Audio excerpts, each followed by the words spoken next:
அல்லேலூயா. ஆமென். ஆண்டவர் நல்லவர். அல்லேலூயா.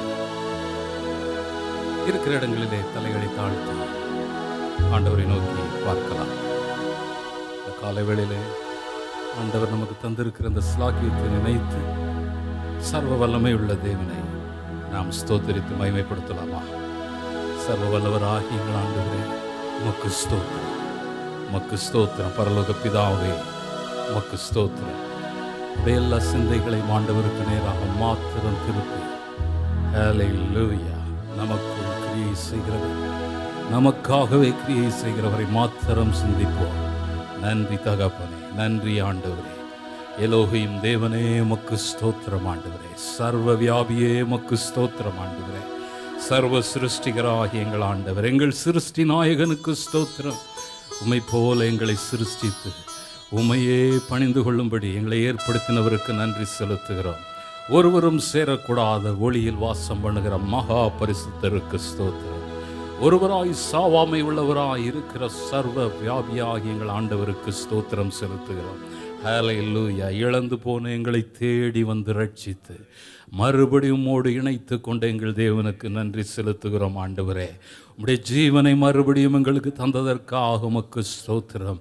பரலோகத்தோடு தொடர்பை ஏற்படுத்தி தந்த அன்புக்காக நாங்கள் உமக்கு நன்றி செலுத்துகிறோம். ஆண்டவரே, ஹல்லேலூயா. தம்முடைய ஆவியை அளவில்லாமல் எங்களுக்கு நீர் ஊற்றினதற்காக உமக்கு நன்றி செலுத்துகிறோம், நன்றி செலுத்துகிறோம்.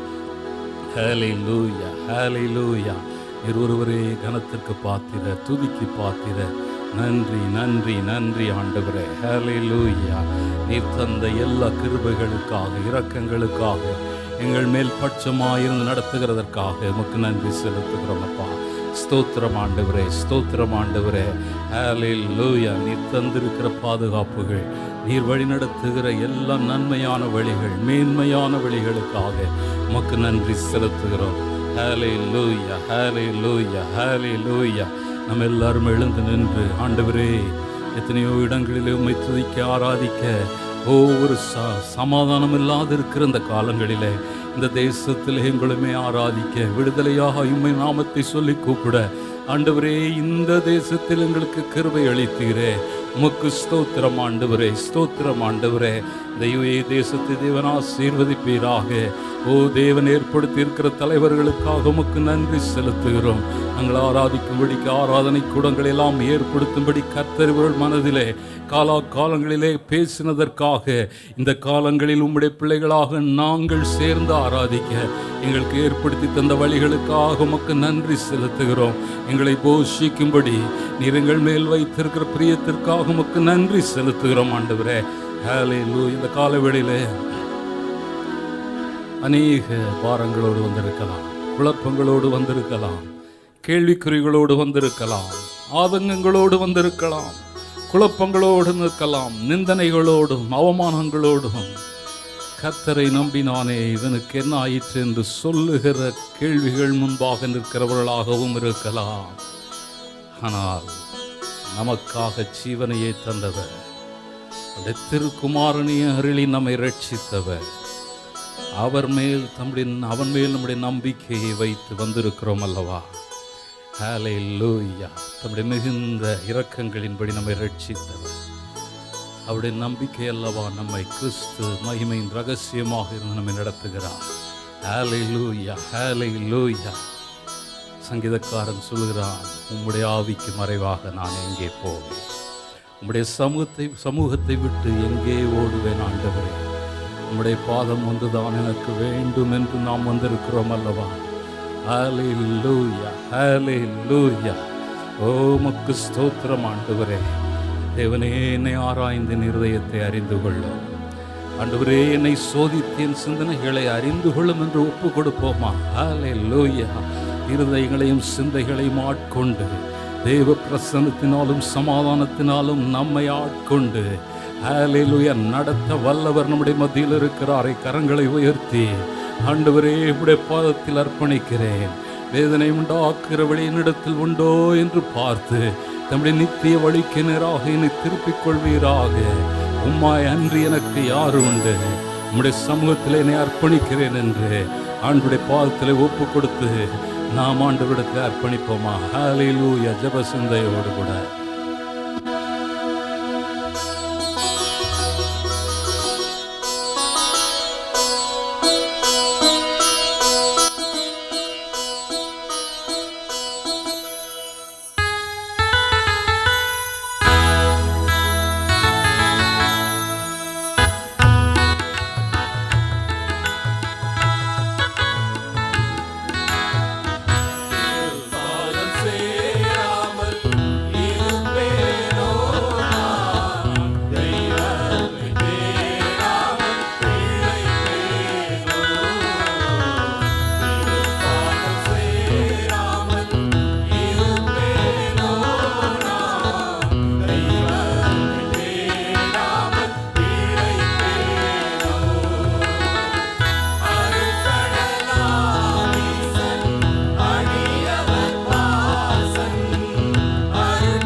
நல்ல ஆண்டவரே, உமக்கு ஸ்தோத்திரம். வானத்தை சிங்காசனமாக பூமியை பாதப்படியாக கொண்டிருக்கிறது. இந்த பாதப்படியில் வருகிற பொழுதெல்லாம் நல்ல பங்கை சுதந்திரித்துக் கொள்ளும்படி செய்கிற கர்த்தர் எங்களோடு இருக்கிறீர். எங்களை ரட்சித்தவர், சுகமாக்கினவர், எங்களோடு உழுந்து வழி நடத்துகிறவரிடத்தில் இந்த காலை வேளையிலே அர்ப்பணிக்கிறோம். ஆண்டவரே, ஆராதனைகளையும் செய்திகளையும் சகல பணிமுட்டுகளையும் சுகந்த வாசனையாய் ஆண்டவர் நுகர்ந்து கொள்வீராக. எங்களுக்கல்ல கர்த்தாவே, எங்களுக்கல்ல, உடைய நாமத்திற்கு மாத்திரம் மகிமை வர பண்ணுவீராக என்று உடைய பாதத்தில் பணிகிறோம். இயேசுவின் மூலம் பிதாவே, ஆமென். நாம் எல்லாரும் உட்காரலாம். ஹல்லேலூயா. கர்த்தர் நம் நடுவில் இருக்கிறார் என்று விசுவாசிக்கிறவர்கள் கரங்களை தட்டி ஆண்டவருக்கு மகிமை செலுத்தலாம். ஆமென். 2-3 பேர்கள் என் நாமத்தினாலே எங்கே கூடியிருக்கிறீர்களோ அவர்கள் மத்தியில் நான் இருக்கிறேன் என்றவர் உண்மையுள்ள தேவனாய் இன்றைக்கும் நம்முடைய மத்தியில் அசைவாடுகிறார். ஹல்லேலூயா, ஹல்லேலூயா. 5வது மாதத்தின் 17வது நாளுக்குள் வந்திருக்கிறோம். இந்த வருடம் ஆரம்பித்ததிலிருந்து பல்வேறு காரியங்களை சந்தித்து வருகிறோம். ஹல்லேலூயா. அநேக பிரதிகூலங்கள், அநேக சவால்கள், போராட்டங்கள் சூழ்ந்திருந்தாலும் கர்த்தர் நம்மை பாதுகாத்து அனுகூலமான துணையாயிருந்து நம்மை காத்து வழி நடத்தி வருகிறார். அவர் நம்முடைய ஜீவனின் அரணும் கோட்டையுமாயிருந்து நம்மை ஒரு நாளும் தள்ளாட ஒட்டாத ஆண்டவராயிருக்கிறார். ஆமென். ஹல்லேலூயா. அவர் நல்லவர், அவர் நம்முடைய நம்பிக்கையாயிருக்கிறார். நன்றியுள்ள இருதயத்தோடு கூட நாம் ஆண்டவரை மகிமைப்படுத்தலாமா? புது பாட்டை நம்ம இரட்சித்து வாயில்களின் ஆண்டவரை மகிமைப்படுத்துவோம். ஆமென்.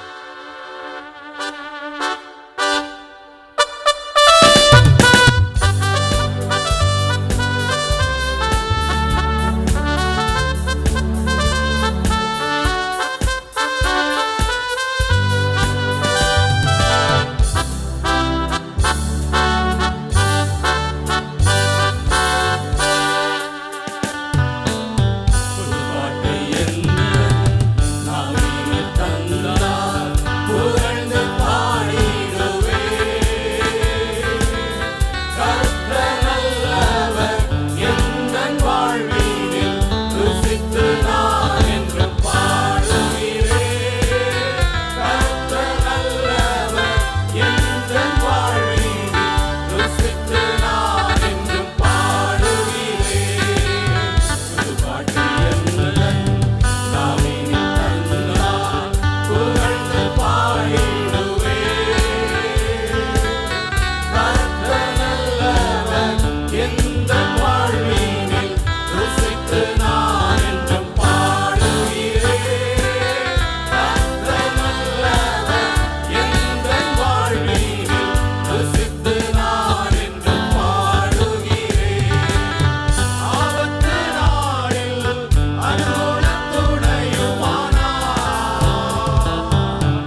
ஹalleluya. இந்நாள் வரைக்கும் நாம் அதை ருசித்து இருக்கிறோம் அல்லவா? ஹalleluya.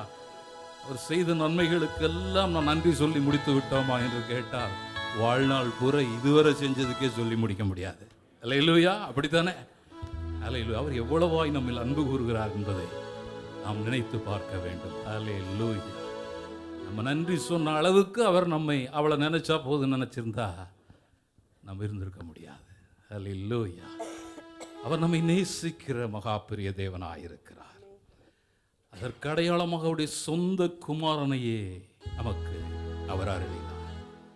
அவருடைய நேசத்திற்கு நிகராக நாம் அவரை நேசிக்க முடியாது.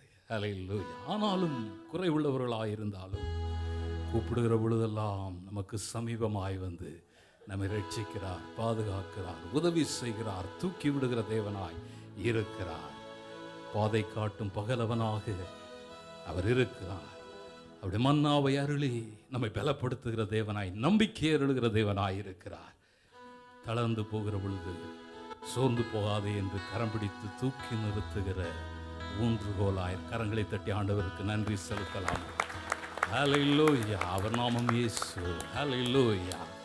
பேதுருவினிடத்திலே கேட்டார், பேதுருவே நீ என்னை நேசிக்கிறாயா என்று 3 தடவை கேட்டவுடன் பேதுரு உடைந்து போய்விட்டார். ஹalleluya. ஹalleluya. ஒருவேளை நம்மிடம் அந்த கேள்வி வந்தால் இன்றைக்கு நாம் என்ன சொல்லுவோம்? நம்மை அர்ப்பணித்து ஆண்டவரே உம்மை நேசிக்கிறேன், இன்னும் நேசிக்க உதவி செய்யும் என்று அர்ப்பணிப்போமா? அவர் நேற்றும் இன்றும் என்றும் மாறாத தேவனாயிருக்கிறார். ஆமென். ஹalleluya. பாடி மகிமைப்படுத்துவோம்.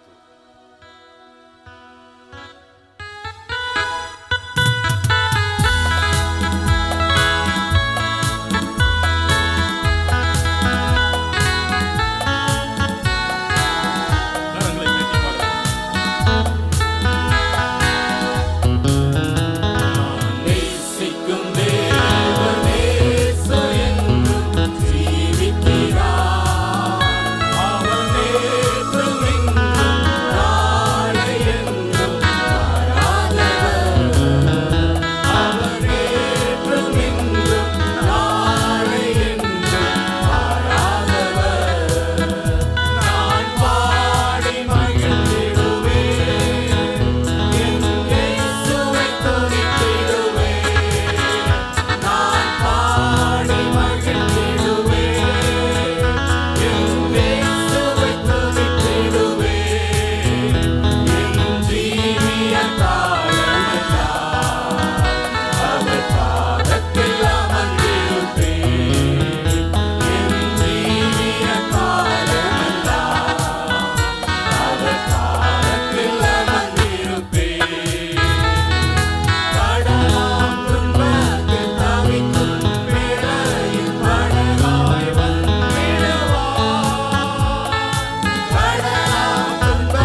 பாக்கியம் பெற்றவர்கள். நாம் கரங்களை தட்டி ஆண்டவருக்கு நன்றி செலுத்தலாமா? ஹல்லேலூயா. நீ என் பாதத்தில் இரு, உன்னை நான் பார்த்துக் கொள்கிறேன் என்று சொல்லுகிற ஆண்டவர். ஹல்லேலூயா. அவர் நல்லவராயிருக்கிறார். அவர் ஆதி முதல் அற்புதமான அதிசயமான தேவனாகவே இருக்கிறார். மாம்சத்தில் வெளிப்படுகிற பொழுதும் அவருடைய நாமத்தை தீர்க்கதரிசி சொல்லுகிற பொழுது அவருடைய நாமம் அதிசயமானவர் என்று. ஹல்லேலூயா. அன்றைக்கு மாத்திரமல்ல, இன்றைக்கும் தம்மை விசுவாசிக்கிறவர்களுக்கு அவர் அதிசயங்களை செய்கிற தேவனாயிருக்கிறார். ஹல்லேலூயா. நமக்கு செய்வாரா? எனக்கு செய்வார் என்று சொல்லுவோம். ஹல்லேலூயா. கரங்களை உயர்த்தி, எனக்கு அதிசயங்களை செய்கிற ஆண்டவர் என்னோடு கூட இருக்கிறார். ஆமென். ஹல்லேலூயா. எந்த மாற்றங்களாயிருந்தாலும் கர்த்தர் அதிசயங்களை செய்ய வல்லமை உள்ளவராய், இல்லாமைகளிலிருந்து இருக்கிறவைகளை அழைக்கிற நல்ல தேவனாய் இருக்கிறார். ஹல்லேலூயா. ஹல்லேலூயா. யோவேல் தீர்க்கதரிசியின் மூலமாய் சொன்னார், நான் உங்களிடத்தில் அனுப்பின பெரிய சேனையாகிய வெட்டுக்கிளிகளும் பச்சை கிளிகளும் புசுக்கட்டை பூச்சிகளும் பச்சை புழுக்களும் அவைகள் பட்சித்த வருஷங்களின் விளைவை நான் உங்களுக்கு திரும்ப அளிப்பேன் என்று. ஹல்லேலூயா.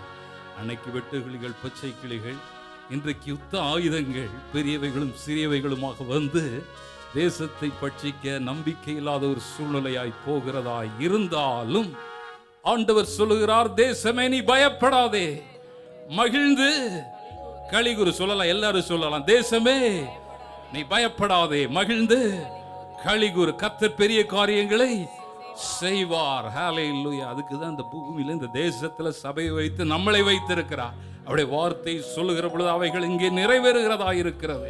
ஹல்லேலூயா.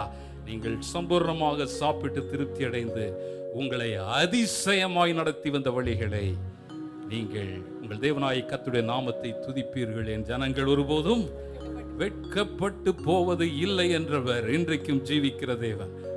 காலங்களில் எழுதி வைக்கப்பட்ட தீர்க்கதரிசன வார்த்தைகள் என்றென்றும் எந்த காலத்திற்குமானவைகள். அவைகளை நாம் நம்புகிற பொழுது அவர் பெரிய காரியங்களை செய்கிறார். அதிசயமான தேவனை பாடி மகிமைப்படுத்துவோம். ஹல்லேலூயா.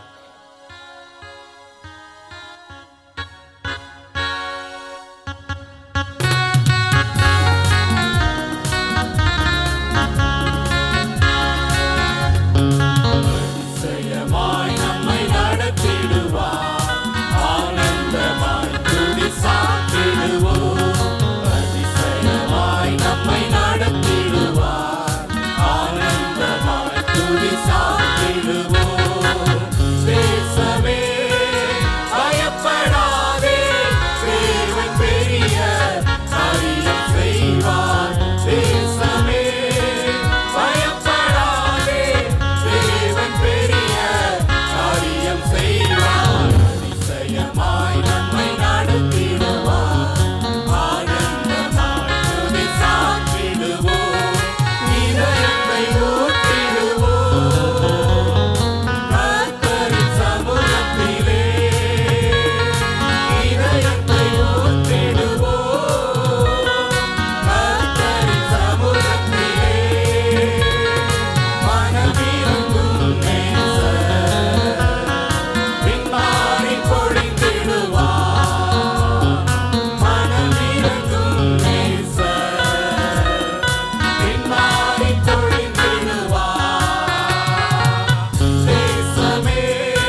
நம்பிக்கையா இருக்கிறார் பாருங்கள். எல்லாரும் எழுந்து நின்று ஹல்லேலூயா, ஹல்லேலூயா.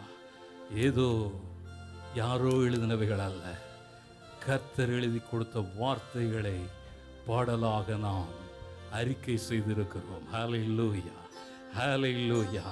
நான் இஸ்ரவேலின் நடுவரில் இருக்கிறவர் என்றும், நானே உங்கள் தேவனாகிய கர்த்தர், வேறொருவர் இல்லை என்றும் அறிந்து கொள்வீர்கள். என் ஜனங்கள் ஒருபோதும் வெட்கப்பட்டு போவதில்லை. என் நாமம் தரிக்கப்பட்ட ஜனங்கள் நம்மை நாம் தாழ்த்தும் பொழுது நமக்கு மாத்திரமல்ல, தேசத்திற்கும் சேமத்தை கொண்டு வருகிறார். நம் மூலமாக அது உண்டாகும்படி ஆண்டவர் தம்முடைய இரத்தத்தை பூமியிலே சிந்தினார். கரங்களை உயர்த்தி, இந்த தேசத்திற்கு ரட்சிப்பு எல்லா விதத்திலும் சபையின் மூலமே வருகிறது. ஹல்லேலூயா. இயேசு கிறிஸ்து என்கிற அதிகாரமுள்ள நாமம், சேனைகளின் கர்த்தருடைய நாமம். அந்த நாமத்தை உச்சரிக்க உச்சரிக்க நம்மை மாத்திரமல்ல, தேசத்தையும் அது நிரப்புகிறதா இருக்கிறது. வல்லமையுள்ள நாமத்தை நாம் ஆராதிப்போம். ஒப்பு கொடுத்து ஹல்லேலூயா.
உடைத்து நொறுக்கப்படும்படி அனுப்பப்பட்ட நாமம், வேதனைகளை அறிந்த நாமம், துன்பங்களை சகித்த நாமம், ஊற்றுண்ட பரிமள தைலமாய் நம்மிடத்தில் கிரியை செய்கிற நாமம், காயங்களை ஆற்றுகிறவராய், ஓ எங்களுக்குள் வாசம் பண்ணுகிறவரே, நன்றி செலுத்துகிறோம்.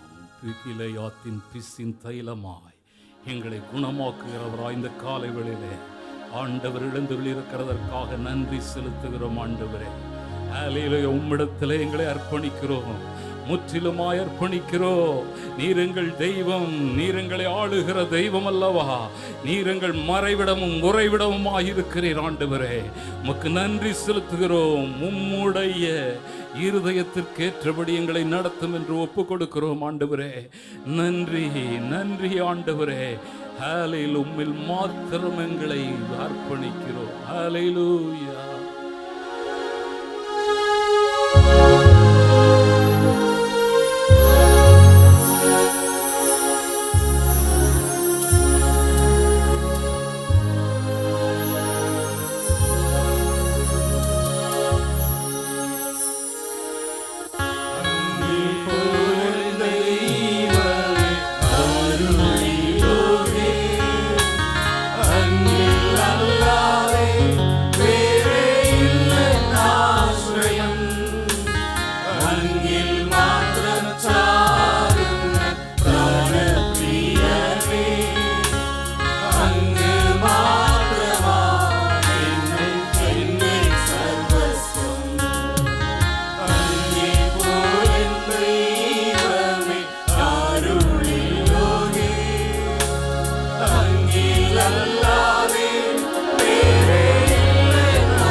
நீர் ஒருவரே மகிமைக்கு பாத்திர, நீர் ஒருவரே ஆராதனைக்குரியவர். உடைய மகிமை வேறு ஒருவனுக்கும் கொடாத ஆண்டவர். எங்கள் மத்தியில் நீர் பிரசன்னராயிருக்கிறதற்காக நன்றி தகப்பனே. உடைய விலையேறப்பெற்ற நாமத்தின் மூலமாகவே எங்களோடு இடைபடுகிற தேவனாயிருக்கிறீர், எங்களோடு பேசுகிற தேவனாயிருக்கிறீர், உணர்த்துவிக்கிற தேவனாயிருக்கிறீர், எங்களை இன்னும் உமக்குள் வளர செய்கிற தேவனாயிருக்கிறீர். உடைய சமூகத்திலே பாதத்திலே பணிகிறோம். இயேசு கிறிஸ்து என்னும் ஒப்பற்ற நாமத்தில் ஜெபிக்கிறோம் நல்ல பிதாவே, ஆமென்.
கரங்களை தட்டி கர்த்தர் நாமத்தை மகிமைப்படுத்துவோமாக. ஹல்லேலூயா, ஹல்லேலூயா. கர்த்தர் போதுமான இருந்தாரா? ஆமென். கர்த்தர் நல்லவர், சதா காலங்களிலும் அவர் நல்லவர் தான். மீண்டுமாக தேவன் சமத்திலே ஒரு குடும்பமாக தென் பாராட்டின கிருபைக்காக நன்றியோடு துதிப்போம். மானானது நீரோடு வாஞ்சித்து கதறது போல என் ஆத்மா தேவரே வாஞ்சித்து கதறது என்று ஜெபித்து கடந்து வந்த ஒவ்வொரு ஆத்மாவையும் தேவன் போஷித்து வளர்த்த வல்லவராக இருக்கிறார். ஒரு ஜெயிப்போம். ஜனதாப்பனே மீண்டும் ஆக சமத்தில் தாழ்த்துகிறோம். ஆறுதலை கத்த நாம மைப்பட்ட கிருபைக்காக நன்றி.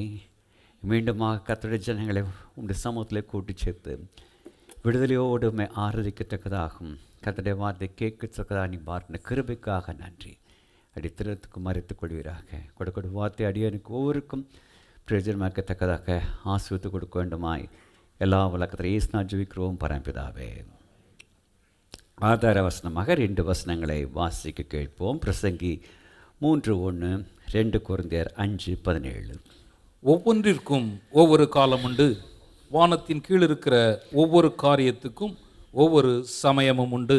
இப்படி இருக்க ஒருவன் கிறிஸ்துவுக்குள் இருந்தால் புது சிருஷ்டியாயிருக்கிறான், பழையவைகள் ஒளிந்து போயின, எல்லாம் புதிதாயின.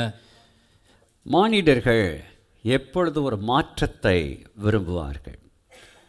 ஒரே மாதிரியான ஒரே உடுப்பையாக நாம் உடுத்தி கொண்டு வருகிறோம். விதவிதமான உடுப்புகள் நம்முடைய அலமாரிகளை பீரோவில் இருக்கிறதல்லவா.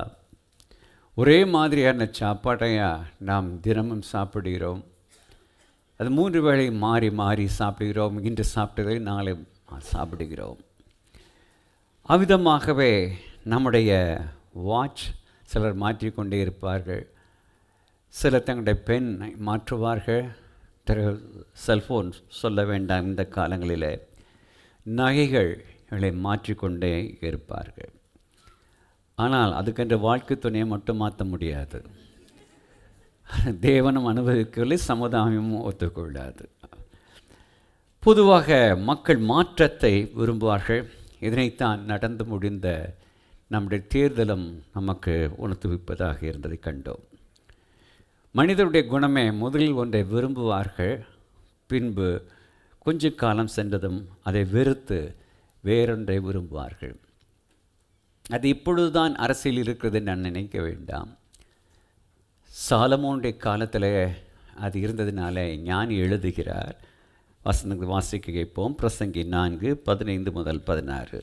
சூரியனுக்கு கீழே ஜீவனுள்ளோர் யாவரும் ராஜாவின் பட்டத்திற்கு வரப்போகிற பிள்ளையின் பட்சத்தில், அதாவது பிரதமர் முதலமைச்சர் வரப்போகிற பட்சத்தில் சார்ந்திருப்பதை கண்டேன்.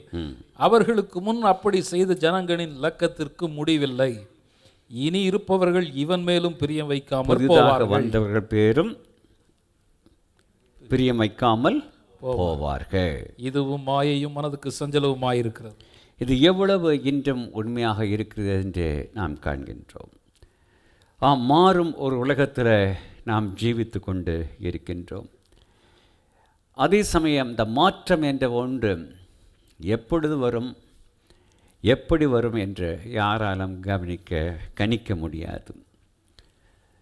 This too shall pass away என்று சொல்லுவார்கள். இதுவும் கடந்து போய்விடும்.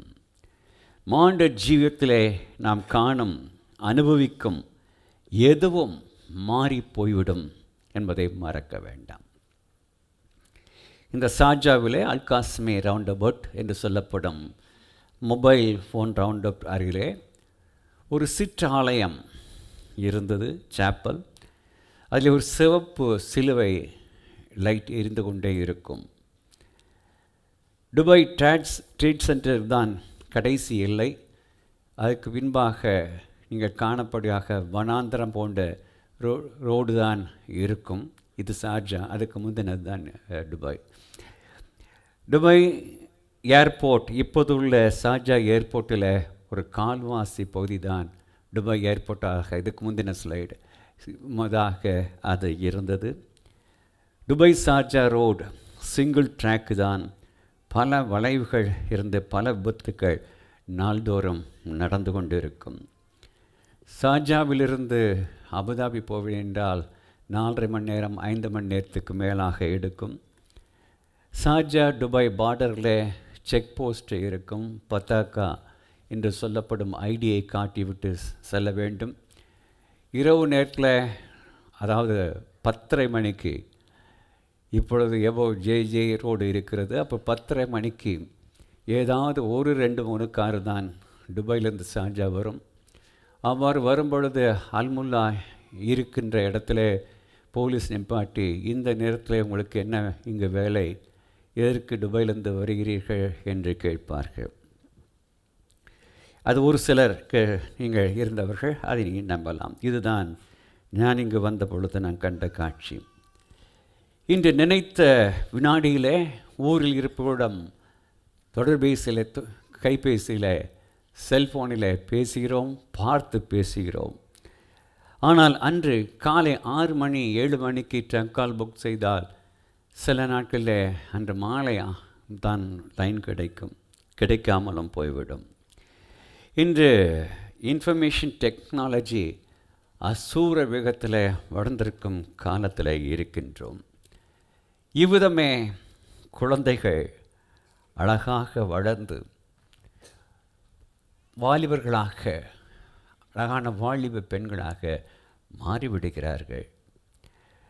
மானிட ஜீவியமும் அது குழந்தை, சிறு குழந்தை, வாலிபம் மற்றும் நடுவயது, முதிர் வயது, முதுமை, மரணம் என்று மாற்றத்துக்குள்ளாக ஆகிறது. மட்டுமல்ல, ஜென்ரேஷன் என்று சொல்லப்படும் அந்த காரியமும் எவ்வாறு மாறிக்கொண்டிருக்கிறது. ஒவ்வொரு ஆண்டுகளிலும் ஒவ்வொரு ஜென்ரேஷன் வருவதை நீங்கள் காண்கின்றீர்கள். இதுதான் மாறிக்கொண்டிருக்கிறது. செல்வம், த ரிச்னஸ், செல்வோம் என்று சொல்லி சென்றுவிட்டு வறுமை ஜீவத்தை வாட்டுவதாக மாறிவிடுகிறது. வறுமையும் சென்று விடுகிறோம் என்று சொல்லிவிட்டு செழிப்பு வந்து ஜீவத்தை மாற்றி விடுகிறது. குளோபல் வார்மிங், புவி வெப்பமடைதல், கால சீதோஷ்ணலை மாற்றி விடுகிறது. விதமான வெளிப்புற மாற்றங்கள் மாண்டராகி நாம் சந்திக்கும் பொழுது நம்முடைய ஆவிக்குரிய ஜீவத்தில் சில மாற்றங்கள் இருக்க வேண்டும். அவைகளை குறித்து தான் இந்த காலையில் ஒரு 3 தலைப்புகளில் நாம் தியானிக்க இருக்கின்றோம். முதல் தலைப்பு சிங்கிளாக இருக்கும். 2வது தலைப்பில் 5 சிறு தலைப்புகள் உண்டு. 1, மறுபடி பிறத்தலின் மூலம் அடையும் மாற்றம். 2 கொரிந்தியர் 5:17 வாசிக்க கேட்டோம் அல்லவா? இப்படி இருக்க ஒருவன் கிறிஸ்துவுக்குள் இருந்தால் புது சிருஷ்டியாயிருக்கிறான், பழையவைகள் ஒழிந்து போயின, எல்லாம் புதிதாயின. நம் இரட்சகர் இயேசு கிறிஸ்துவின் பூலோக ஊழிய நாட்களிலே பல வல்லமை மிக்க அற்புத அடையாளங்களை செய்ததை நாம் அறிந்திருக்கின்றோம். முதல் அற்புதமாகிய கானா ஓர் கல்யாணத்தில் தண்ணீரை திராட்சை ரசமாக மாற்றியது முதல் 37 விதமான அற்புத அடையாளங்களை அவர் 3 ஆண்டு கால அந்த ஊழியத்திலே செய்ததை அங்கு நாம் சுவிசேஷ புத்தகத்தில் நாம் காண்கின்றோம். மட்டுமா, இன்று வரை கர்த்தர் இயேசு கிறிஸ்துவின் நாமத்தில் எத்தனை விதமான அற்புதங்கள் இன்று நடைபெற்று கொண்டிருக்கின்றன. எத்தனையோ கடினப்பட்ட இருதயங்கள், ஜீவியங்கள் கிறிஸ்துவின் நாமத்தினாலே உடைக்கப்பட்டு மறுவமாக்கப்படுகின்றன. Miraculous changes in the hardcore criminals, பயங்கரமான கொலைகாரர்கள், திருடர்கள் ஜீவத்தில் கிறிஸ்துவின் அன்பு அவை சந்தித்ததினால அவர்கள் முற்றுமாக அவர் ஜீவியம் மாற்றப்படுகிறது. நம்ம ஊரில் கம்பளி பூச்சி, கேட்டர்பில்லர் நாம் பார்த்திருக்கின்றோம். பார்க்கவே அது அருவருப்பாக இருக்கும்.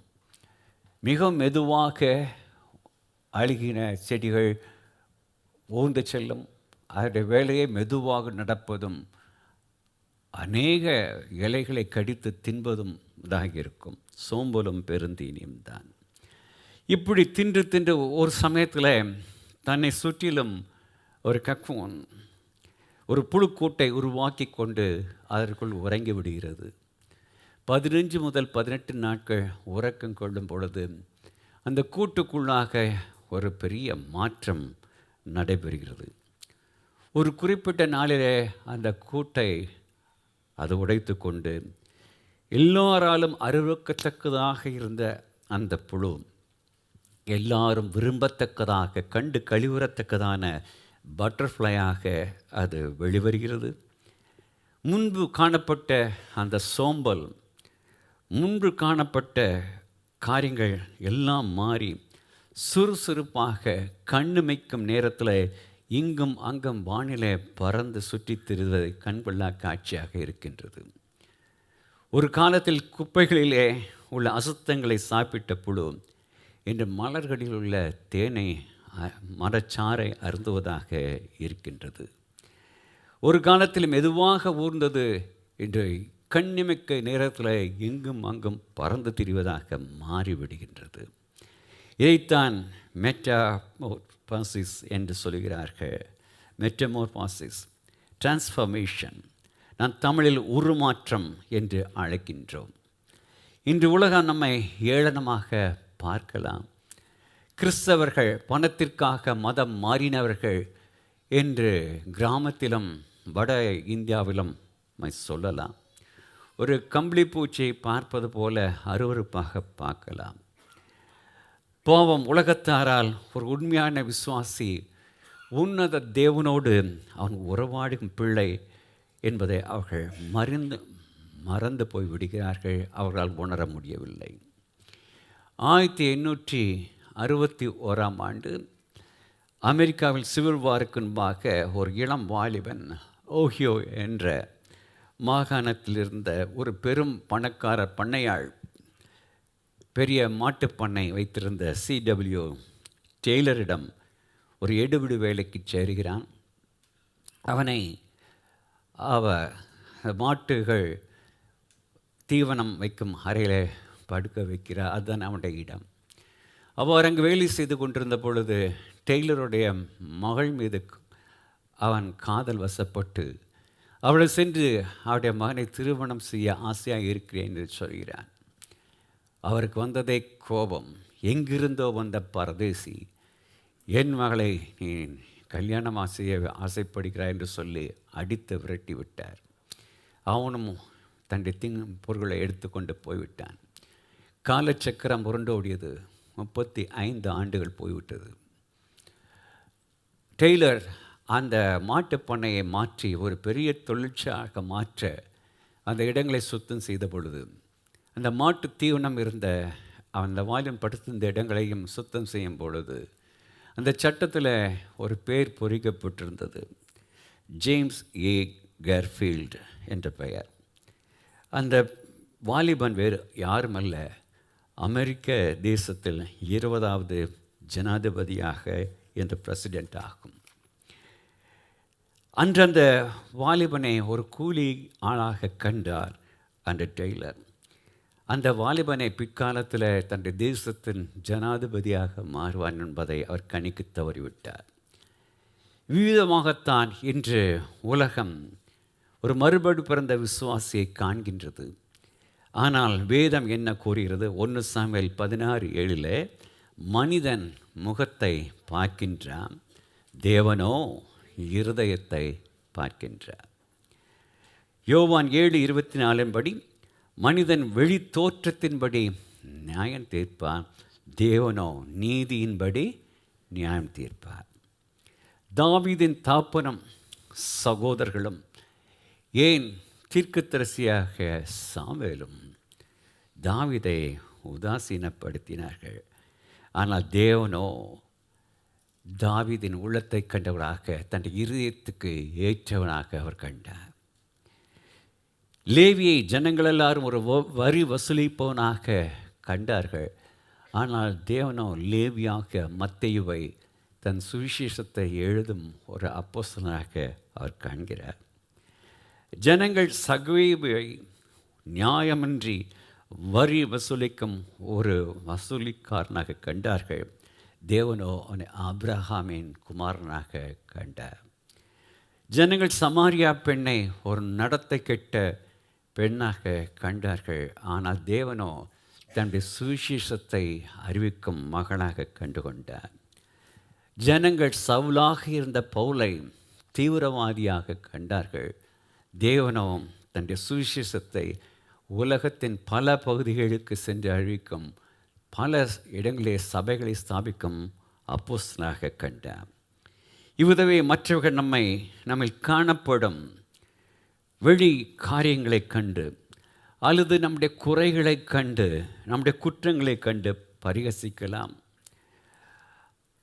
அதே குறைகளோடு நாம் கிறிஸ்துவண்டை வரும் பொழுது அவர் நம்மை ஒரு புது சிருஷ்டியாக முற்றுமாக மாற்றி விடுகிறார். பிள்ளைகளின் எதிர்காலத்தை குறித்து அநேக பேரண்ட்ஸ் கவலைப்படுவது உண்டு. சரியாக படிக்கவில்லை, சரியாக இல்லை என்று நீங்கள் வெளி தோற்றத்தில் பார்க்கிறீர்கள். தேவனுடைய பார்வையிலே பிள்ளைகளை விட்டு விடுங்கள்.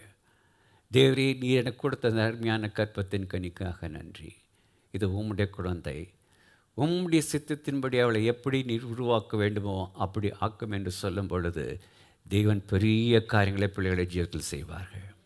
நீங்கள் நினைப்பதற்கும் எண்ணுவதற்கும் மேலாக பிள்ளைகளை உயர்த்த வல்லவராக இருக்கின்றார். இந்த கம்பளி பூச்சியைப் போல உலகத்துக்கு ஏற்ற காரியங்களை ஊன்று திரிய அல்ல, மாறாக பட்டாம்பூச்சியைப் போல உன்னதத்தில் பறக்கதை நம்மை விரும்புகிறார். கடந்த கால தோல்விகளுக்கு மேலாக பறக்க தேவன் விரும்புகின்றார். நிகழ்கால சூழ்நிலைகளுக்கு மேலாக பறக்க தேவன் விரும்புகின்றார். எதிர்கால கேள்விக்குறிகளுக்கு மேலாக பறக்க அவர் விரும்புகிறார். நம் கர்த்தராகிய இயேசு கிறிஸ்துவை சொந்த ரட்சகராக ஏற்று அவருக்குள் இருப்பதினாலே தேவன் நம்மை எங்கு அமர வைத்திருக்கிறார்? வாசிக்க கேட்போம். எபேசியர் 2:5.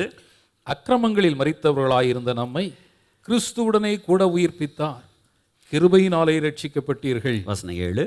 கிறிஸ்து இயேசுவுக்குள் நம்மை அவரோடே கூட எழுப்பி உன்னதங்களிலே அவரோடே கூட உட்காரவும் செய்தார். அக்கிரமங்களிலும் பாவங்களிலும் அந்த கேட்டபில்லர் எவ்வாறு புழுக்கு மேலே அழுது போன அழுகி போன இலைகள் இருந்ததோ, எவ்வாறு பட்டாம்பூச்சியாக மாற்றியபடி உலகத்தில் கிடந்த நம்மை தேவன் தேடி வந்து ரட்சித்து உன்னத தேவனோடு அவர் உன்னதங்களை உட்கார வைத்திருக்கின்றார்.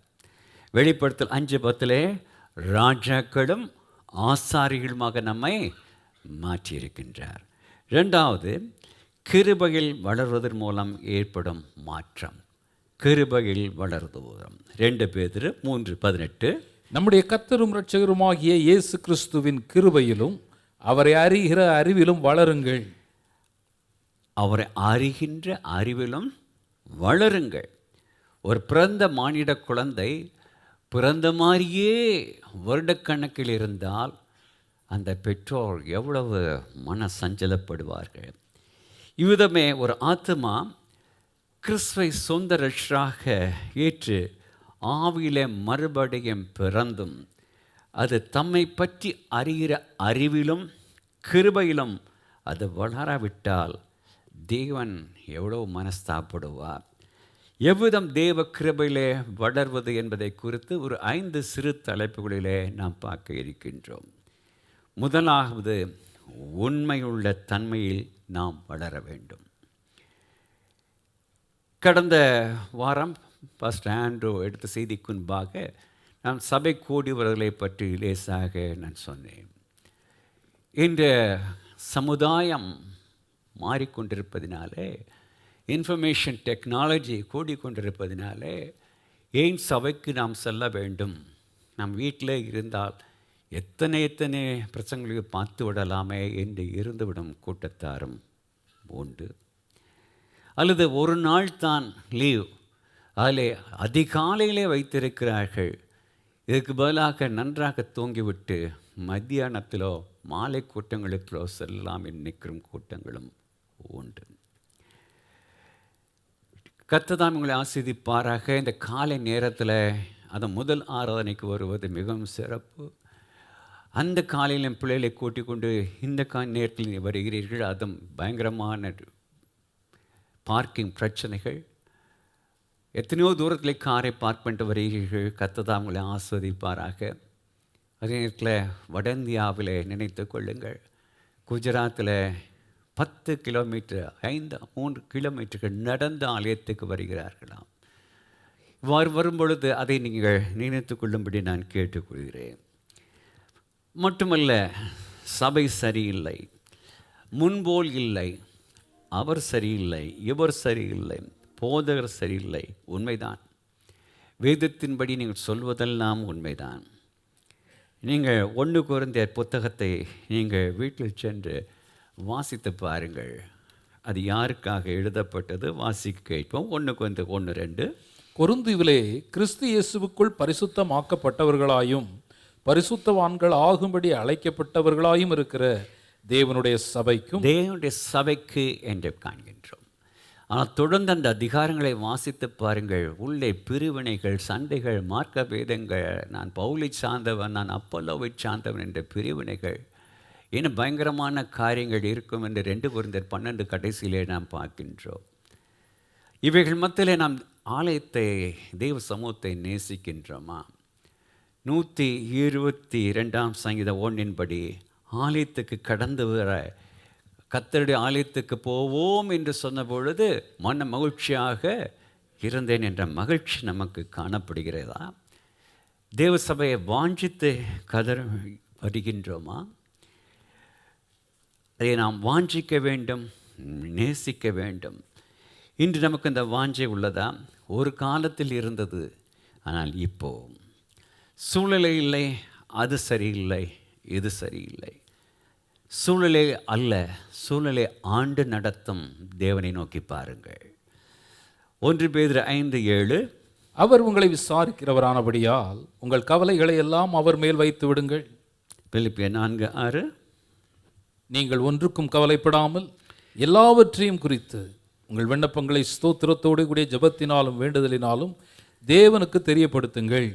அப்பொழுது எல்லா புத்திக்கும் மேலான தேவ சமாதானம் உங்கள் இருதயங்களையும் உங்கள் சிந்தைகளையும் கிறிஸ்து இயேசுவுக்கு உள்ளாக காத்துக்கொள்ளும். அதுதான் முக்கியம்.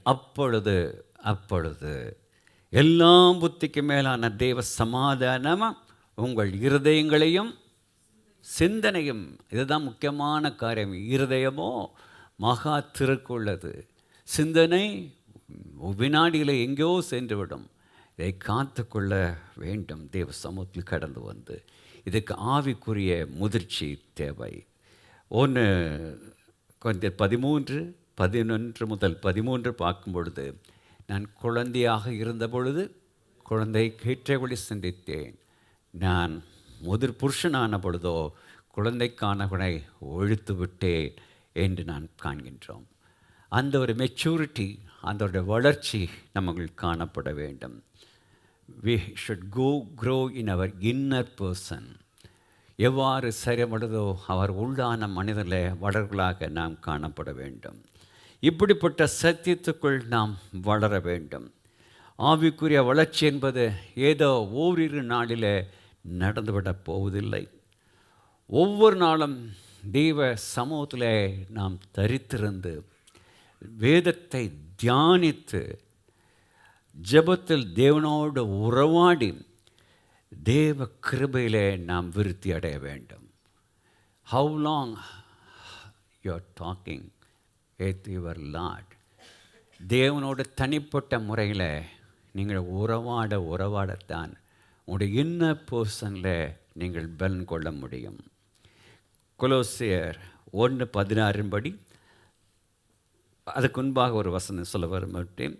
தெய்வகுமாரனாகிய இயேசுவே லூக்கா 2:52 ஞானத்திலும் வளத்திலும் தேவ கிருபையிலும் மனுஷ தயவிலும் அதிகமாக விருத்தி அடைந்தார். யார்?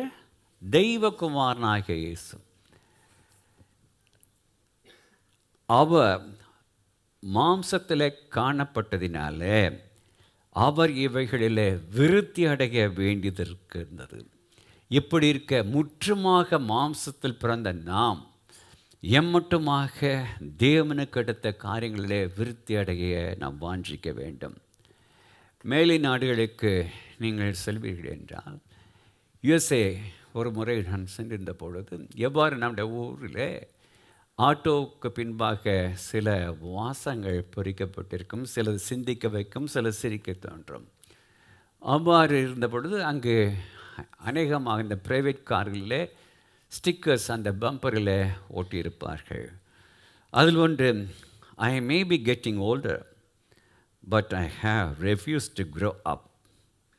எனக்கு வயது கூடலாம், ஆனால் நான் வளர மறுத்து விட்டேன் என்றிருந்தது. இது சிரிக்க வைத்தாலும் சிந்திக்க வைக்கின்றது. சில விசுவாசிகளுடைய ஜீவத்தில் அவருடைய சரீர வயதிற்கும் அவருடைய ஆவிக்குரிய வளர்ச்சிக்கும் சம்பந்தமே இல்லாமல் இருக்கும். 60+ இருக்கும், 70+ இருக்கும், ஏன் 80 இருந்தாலும் அவருடைய inner person maybe in 20s or 30s. நம்முடைய உள்ளான ஆவிக்குரிய மனிதர்கள் எவ்வளவு பலன் கொண்டு வருகிறோமோ அதை பொறுத்து தான் நம்முடைய ஆவிக்குரிய முதிர்ச்சி அமைய இருக்கின்றது. நம்முடைய சாதனைகள், நம்முடைய தாளந்துகள், நம்முடைய திறமைகள், நம்முடைய பலவேறுபட்ட சபை ஊழியங்கள் பொறுத்து நம்முடைய உள்ளான மனிதன் பலப்பட போவதில்லை. ஒருபொழுதும் அது நடக்காத காரியம். பெரிய சபையின் போதகராக இருக்கலாம், ஊழியராக இருக்கலாம், மூப்பராக இருக்கலாம், அவுட்ரீச் செல்வராக இருக்கலாம், பாடல் குழுவில் இருக்கலாம், சண்டே ஸ்கூல் டீச்சராக இருக்கலாம், ஜப குழு தலைவராக இருக்கலாம். இவர்கள் மத்தியில் நம் உள்ளான மனிதனுடைய நிலை என்ன? மற்றவர்கள் பார்க்குற பார்வையிலா அல்லது தேவனுடைய பார்வையிலா? அதுதான் முக்கியம். வெளித்தோற்றத்தையா அல்லது உண்மையான மனிதனின் நிலையா? அந்த உள்ளான மனிதனின் நிலை நீங்கள் தனியாக தெய்வ சமூகத்தில் அமர்ந்திருக்கும் பொழுதுதான் தேவன் உங்களோடு பேசும் பொழுது நாம் எப்படிப்பட்டவர்கள் என்பதை நாம் கண்டுகொள்ள முடியும். அதே நேரத்தில் we have to press on and grow up. நாம் முன் செல்ல வேண்டும், நாம் வளர வேண்டும் என்பதை மறந்து போய்விட வேண்டாம். இரண்டாவதாக, கிறிஸ்து நிமித்தம் வரும் பாடுகளை, நிந்தனைகளை சகிக்க வேண்டும். கிறிஸ்துவின் நிமித்தமாக வரும் பாடுகள், நிந்தனைகளை சகிக்க வேண்டும். ரோமர் 8:28 முற்றுமாக விசுவாசிக்க வேண்டும். அன்றியமுடைய தீர்மானத்தின்படி அழைக்கப்பட்டுள்ள அன்புகளுக்கு சகலம் நன்மைக்கு ஏதுவாக நடக்கிறது என்பதை ஆவிலே முதிர்ந்தவன் முற்றுமாக விசுவாசித்து நம்பி அமைதியாக இருப்பான், தேவனை துதிப்பான். யாக்கோபு 1:2-3 என் சகோதரரே, நீங்கள் பலவிதமான சோதனைகளில் அகப்படும்போது உங்கள் விசுவாசத்தின் பரீட்சையானது பொறுமையை உண்டாக்கும் என்று அறிந்து அதை மிகுந்த சந்தோஷமாக எண்ணுங்கள். பரீட்சையை பொறுமையை உண்டாக்கும் என்று அறிந்து மிகுந்த சந்தோஷமாக எண்ணுங்கள். எப்பொழுது? பலவிதமான சோதனைகளுக்குள் அகப்படும் பொழுது. கிருபையில் வளர்கள் இவ்விதமாக தன்னுடைய ஜீவத்தில் ஏற்பட்ட சோதனைகளை பொறுமையாக அவர்கள் எதிர்கொள்வார்கள். கிருபையில் வளர்ந்த பவுல் அப்போஸ்தலர் கூறியுள்ளதை வாசிக்க கேட்போம். ரோமர் 5:3. அது மாத்திரமல்ல, உபத்திரவம் பொறுமையையும், பொறுமை பரீட்சையையும், பரீட்சை நம்பிக்கையையும் உண்டாக்குகிறது என்று நாங்கள் அறிந்து உபத்திரவங்களிலேயும் மேன்மை பாராட்டுகிறோம். ஆவிலே வளர்கள் இவ்விதமான பொறுமை பரீட்சைகளிலே அமைதியாக தேவனை துதிப்புகளாக இருப்பார்கள். இன்று உலகம், ஏன் உடன் விசுவாசிகள் நம்மை குறித்து நிந்திக்கலாம், தீதானவர்களை பேசலாம், கண் காது வைத்து நம்மை பற்றி மற்றவரிடம் பறைசாற்றலாம், பரிகசிக்கலாம், மார்பில முதுகில கொத்தலாம். கிறிஸ்து நம்மை எப்படி இருக்க கூறுகிறார்? மத்தேயு 5:11-12. சந்தோஷப்பட்டு களி கூறுங்கள், காரணம் பரலோகத்தில் உங்களுக்கு மிகுந்த பலன் உண்டாயிருக்கிறது என்று. மற்றவர்கள் உங்களை பார்த்து பரிகசிப்பார்கள். பச்சை மரத்துக்கு செய்தால் பட்டை மரத்துக்கு என்ன செய்ய மாட்டார்கள். எஸ்பெஷலி ஊழியத்தில் இருக்கும் பிள்ளைகள் கண்டிப்பாக கல்லறி வரத்தாம். பழுத்த மரத்துக்கு தான் கல்லறி கிடைக்கும் என்பதை மறந்து போய்விட வேண்டாம். நம் இரட்சகரையே, அதாவது உங்களில் பாவம் உண்டென்று எவன் என்ன பற்றி சொல்ல முடியும் என்று கூறுகிறவரை, மட்டுமல்லாமல் நன்மை செய்கிறவராகவே சுற்றி சென்றவரை அந்த காலத்து மக்கள் எப்படி அழைத்தார்கள் என்பதை நீங்கள் லூக்கா 7, யோவான் 10, மத்தேயு 11 நீங்கள் வாசித்து பாருங்கள். போஜன பிரியர், மதுபான பிரியர், பாவிகளின் சிநேகிதர், பிசாசு பிடித்தவன், பைத்தியக்காரன். இதனை கண்டுதான் தன் கடைசி நாட்களிலே நமக்கு ஒரு காரியத்தை சொல்லியிருப்பார். பச்சை மரத்துக்கு இப்படி செய்தால் பட்டை மரத்துக்கு என்ன செய்ய மாட்டார்கள் என்று. பாடுகள், சோதனை, நிந்தனைகள், கண்ணீர் நம்மை நசுக்கி போடவோ அழித்து போடவோ அல்ல, நம்முடைய உள்ளான மனிதனில் பலன் வளர்க்கவே என்ற சத்தியத்தை நன்கு அறிந்து விசுவாசித்து இவர்களை தேவ பலனோடு நாம் மேற்கொள்ளும் பொழுது ஆவிக்குரிய வளர்ச்சி, ஒரு முதிர்ச்சி நம்மில் ஏற்படுகிறது. நம்மை வேதத்தை ஒரு அட்டை முதல் மறு அட்டை வரை பல முறை நீங்கள் வாசித்திருக்கலாம். அல்லது ஜெபத்தில் ஒவ்வொரு நாளும் பல மணி நேரம் தேவனோடு நீங்கள் ஜெபித்திருக்கலாம். ஆவிலே நிறைந்து அந்நிய பாஷை பேசி குதித்து அபிஷேகத்தில் கழிகொறலாம். இவைகள் மத்தியில் சோதனைகளும் பாடுகளும், ட்ரையல்ஸ் அண்ட் டெம்டேஷன்ஸ் தாக்கும் பொழுது அதனை எப்படி மேற்கொள்கிறோம், சகிக்கிறோம், வெற்றி கொள்கிறோம் என்பதை பொறுத்து தான் நம்முடைய ஆவிக்குரிய வளர்ச்சி நிர்ணயம் செய்யப்படுகிறது என்பதை மறந்து போய்விட வேண்டாம். உடைக்கப்பட்ட நேரத்திலெல்லாம்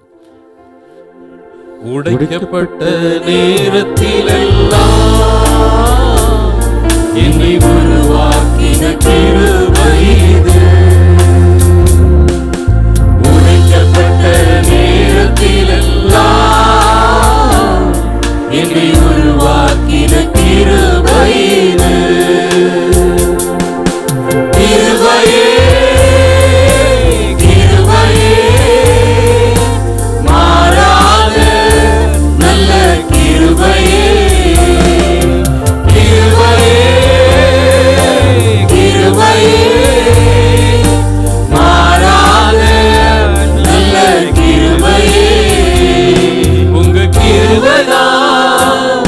என்னை தாங்குகின்றது. உங்க கிருபைதான் என்னை நடத்துகின்றது. உங்க கிருபைதான் என்னை தாங்குகின்றது. உங்க கிருபைதான் என்னை நடத்துகின்றது. ஆகவே பாடுகள், சோதனை விழும்பொழுது அவருக்குள்ளாக வளர நம்மை ஒப்பு கொடுக்க வேண்டும். மூன்றாவதாக, அடுத்தவர்களின் குறைவில் கரிசனை கொள்வார்கள். ஆவியில் வளருகிறவர்கள். குறைவு என்று குறிப்பிடுவதில் அது ஆவிக்குரிய குறைவாகவோ ஆவிக்குரிய குறைவாகவோ இருக்கலாம். 1 யோவான் 3:17 பார்க்கிறோம், ஒருவன் இவ்வுலக ஆசையுடையவனாக இருந்து தன் சகோதரனுக்கு குறைச்சல் என்று கண்டு தன் இருதயத்தை அவனுக்கு அடைத்து கொண்டால் அவனுக்குள் தேவ அன்பு நிலை கொண்டிருப்பது எப்படி? நீதிமொழிகள் 11:24-25. வாரி இறைத்தும் விருத்தி அடைவார் உண்டு, அதிகமாக பிசித்தனம் பண்ணியும் வறுமை அடைவாரம் உண்டு. உதார குணமுள்ள ஆத்மா செழிக்கும், எவன் தண்ணீர் பாய்ச்சுகிறானோ அவனுக்கு தண்ணீர் பாய்ச்சப்படும். பவுலப்போஸ்தலர் 2:8 கூறியிருப்பார், விசுவாசத்திலும் அன்பிலும் அறிவிலும் நீங்கள் வளருகிறது போல இந்த தர்ம காரியங்களிலும் பெருக வேண்டும் என்று. அதற்கென்று நாம் வேதம் நம்முடைய திராணிக்கு மேலாக மற்றவர்களுக்கு கொடுக்க சொல்லவில்லை, அல்லது மற்றவருடைய உழைப்பிலேயே தங்களுடைய ஜீவனை ஓட்ட விரும்புகளுக்கு உதவி செய்ய சொல்லவில்லை. 2 வசனங்களை வாசிக்க கேட்போம். 2 கொரிந்தியர் 9:7. அவனவன் விசனமாயும் அல்ல கட்டாயமாயும் அல்ல, தன் மனதில் நியமித்தபடியே கொடுக்க கடவன். 2 தெசலோனிக்கேயர் 3:10. ஒருவன் வேலை செய்ய மனதில்லாதிருந்தால் அவன் சாப்பிடவும் கூடாதென்று நாங்கள் உங்களிடத்தில் இருந்தபோது உங்களுக்கு கட்டளையிட்டோமே.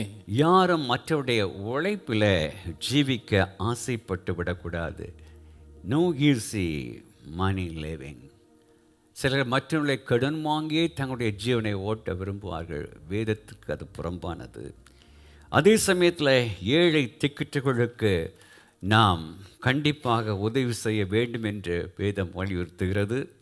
உபாகமம் 15:11 பார்க்கும் பொழுது, தேசத்தில் எளியவர்கள் இல்லாதிருப்பதில்லை, ஆகையால் உன் தேசத்தில் சிறுமைப்பட்டவனுக்கும் எளிவனுக்கும் உன் கையை தாராளமாக திற என்று பார்க்கின்றோம். கலாத்தியர் 2:10 பின்பகுதியிலே தரித்திரரை நினைத்து கொள்ளுங்கள் என்று பவுல் ஆலோசனை கூறியிருப்பார். இவ்விதமே ஆவிக்குரிய ஜீவித்திலும் எல்லாருடைய விசுவாசமும் எல்லாருடைய பரிசுத்தமும் எல்லாருடைய நீதியும் ஒரே மாதிரியாக இருந்துவிடப் போவதில்லை. அவ்வாறு இருக்க நாம் அவர்களை கிறிஸ்துவின் அன்பினாலே அல்லது அவருடைய கண்ணோட்டத்தில் அவர்களை காண்கின்றோமா அல்லது உலக பார்வையிலே பார்த்து அவர்களை குற்றப்படுத்துகின்றோமா? ரோமர் 14:1 விசுவாசத்தில் பலவீனமுள்ளவனை சேர்த்துக் கொள்ளுங்கள், ஆனாலும் அவனுடைய மன ஐயங்களை குற்றமாய் நிர்ணயிக்காமல் இருங்கள். வசனம் 10 இப்படி இருக்க நீ உன் சகோதரனை குற்றவாளி என்று தீர்க்கிறதென்ன? நீ உன் சகோதரனை அற்பமாய் எண்ணுகிறதென்ன? நாம் எல்லாரும் கிறிஸ்துவனுடைய நியாயாசனத்திற்கு முன்பாக நிற்போமே. யாக்கோபு 4:11-12 சகோதரரே, ஒருவருக்கொருவர் விரோதமாய் பேசாதிருங்கள். சகோதரனுக்கு விரோதமாய் பேசி தன் சகோதரனை குற்றப்படுத்துகிறவன் நியாயப்பிரமாணத்திற்கு விரோதமாய் பேசி நியாயப்பிரமாணத்தை குற்றப்படுத்துகிறான். நியாயப்பிரமாணத்தை மற்றவர்களை குற்றப்படுத்துவதற்கு நீ யார் என்று முடித்திருப்பார். What type of spirit we have? வெளிப்படுத்தல் 12:10 காணப்படும் எல்லார் மேலும் சதா காலமும் குற்றம் சாட்டி கொண்டிருக்கும் சாத்தானுடைய ஆவியா, அல்லது லூக்கா 23:34 பிதாவை இவர்களுக்கு மன்னியும், தாங்கள் செய்கிறது இன்னதென்று அறியாதிருக்கிறார்களே என்று சொன்ன இரட்சகருடைய ஆவியா? இதில் எந்த ஆவி நம்மில் காணப்படுகின்றது? But we have to pay big penalty for the second one. If you select the second one, பிதாவை இவர்களுக்கு மன்னியும், தாங்கள் செய்கிறது இன்னதென்று we have to pay big penalty. Both in physical, mental and emotionally we have to pay for that one. நாம் உதவி செய்த தூக்கிவிட்டவர்கள், நம்மால் நன்மை பெற்றவர்கள் குதிங்காலை நம்மேல் தூக்கும் பொழுது, நமக்கு எதிராக பேசி செயல்படும் பொழுது, நம்மீது உள்ள பொறாமை நிமித்தமாக கண் காதுகளை வைத்து நம்மை பற்றி தவறாக மற்றவர்கள் பரப்பும் பொழுது, can we forgive them? இதில்தான் கிறிஸ்துவின் மன்னிப்பின் மாட்சிமை வெளிப்பட இருக்கும். இதில்தான் தேவனுடைய நாமம் மகிமைப்படும்.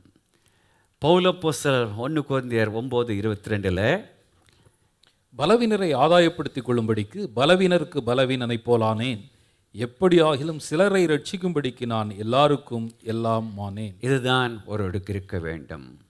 எல்லாருக்கும் எல்லாம் ஆனேன். அமைதியாக, தேவரே நீர் என்னை காண்கின்ற தேவன், நீர் சகலத்தையும் அறிந்த தேவனுக்காக நன்றி என்று சொல்லி தேவனுடைய நியாய தீர்ப்புக்கு விட்டுவிட வேண்டும்.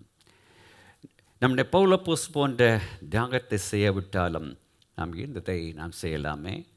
5வதாக, ஆவியின் முதிர்ச்சி அடைந்தவர்கள் சமாதானம் பண்ணவர்களாக இருப்பார்கள். மத்தேயு 5:9 சமாதானம் பண்ணுகிறவர்கள் பாக்கியவான்கள், அவர்கள் தேவனுடைய புத்திரர் எனப்படுவார்கள். அது குடும்பமாக இருக்கட்டும், வேலை பார்க்கும் இடமாக இருக்கட்டும், சபையாக இருக்கட்டும், ஊழியமாக அது இருக்கட்டும், கருத்து வேறுபாடு வருவது சகஜம். அதை எவ்வாறு கையாளுகிறோம் என்பதுதான் முக்கியம். நீதிமொழிகள் 15:1 மெதுவான பிரதித்துவம் உக்கிரத்தை மாற்றும், கடும் சொற்களோ கோபத்தை எழுப்பும். நீதிமொழிகள் 17:14 சண்டையின் ஆரம்பம் மதகை திறந்து விடுவது போல இருக்கும், ஆதலால் விவாதம் எழும்பும் முன் அதை விட்டுவிடு. குடும்பத்தில் ஹஸ்பண்ட் மைண்ட் ஒய்ஃபில் கண்டிப்பாக மிஸ் அண்டர்ஸ்டாண்ட் வரும். அமைதியாக இருந்து விட வேண்டும். பதிலுக்கு பதில் பேசினா மதகு திறக்கப்படும், குடும்ப சமாதானம் அடித்து கொண்டு போய்விடும்.